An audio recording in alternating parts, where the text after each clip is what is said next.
petit travail sur la dip, half squat. Donc, ok, je démarre quand même avec le genou ici pour pas que ça soit lui qui choisisse de venir me bloquer. D'accord, anticiper un petit peu plus. Donc là, je suis ici, je garde mon genou extérieur, je viens chercher sous sa jambe et après je vais venir shooter en dessous et après avec je vais croiser mes jambes et je vais venir lever ici, ok. Donc là, cette main-là elle va venir contrôler sa hanche et continuer à me glisser en dessous. D'accord, donc là, on va le faire d'abord sur une jambe.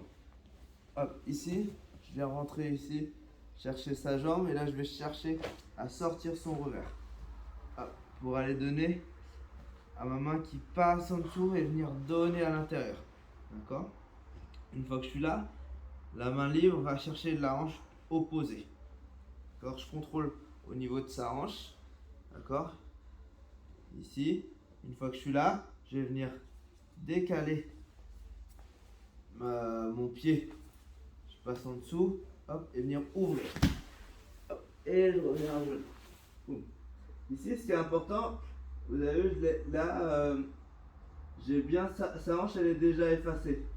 D'accord, donc je vais tout de suite venir passer sur le côté. D'accord, pour valider mon passage de garde. Souvent, quand on fait de la dip, on a tendance à se laisser emporter par son élan et quand je reviens, revenir le partenaire. Laisser revenir le partenaire ici. Si je laisse revenir le partenaire ici, il se remet en face de moi et là, du coup, il y a son jeu de garde, il est meilleur que si je le laisse ici. Ok, donc après la dip, je laisse bien le côté serré. Ok, je refais. Je suis ici. Donc là, je contrôle là, je commence à venir en dessous. Là, je vais venir fermer le triangle et venir grimper avec mes jambes. Et de ce côté-là, je vais essayer de mettre son genou sous ma tête. Une fois que je suis ici, il y a une chose qui est importante, c'est que je ne dois pas avoir le bras ouvert. Si j'ai le bras ouvert, il va pouvoir rentrer sur une kimura. Donc mon coude est serré. D'accord, et je contrôle sa jambe. Alors là, je vais venir sur une seule jambe dans un premier temps. Je défais le revers et je vais chercher tendre et je passe en dessous. Boum, je vais chercher, je vais redonner à ma main. Là, je vais contrôler ma hanche, sa hanche. Une fois que je suis là, j'ouvre et je viens changer les crochets, il vient rentrer à l'intérieur. Boum, je lève. Hop, je garde l'appui sur sa jambe. Là, je peux lâcher le revers et venir chercher loin. Boum.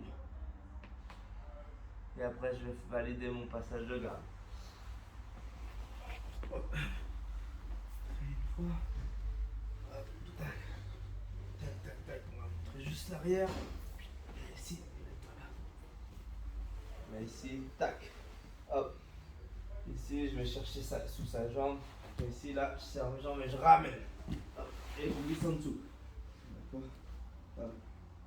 Ici, coude serré. Je viens donner. Hop, là, j'inverse. Contrôle sa hanche et là, tout de suite les coudes fermés. Et là, je vais inverser mes jambes. Boum. Là. Je ne lâche pas tout de suite sa jambe. Je lâche le dernier. Hop, hop. Boum. Et je reste fixé. Alors, une fois que je suis là, je grimpe.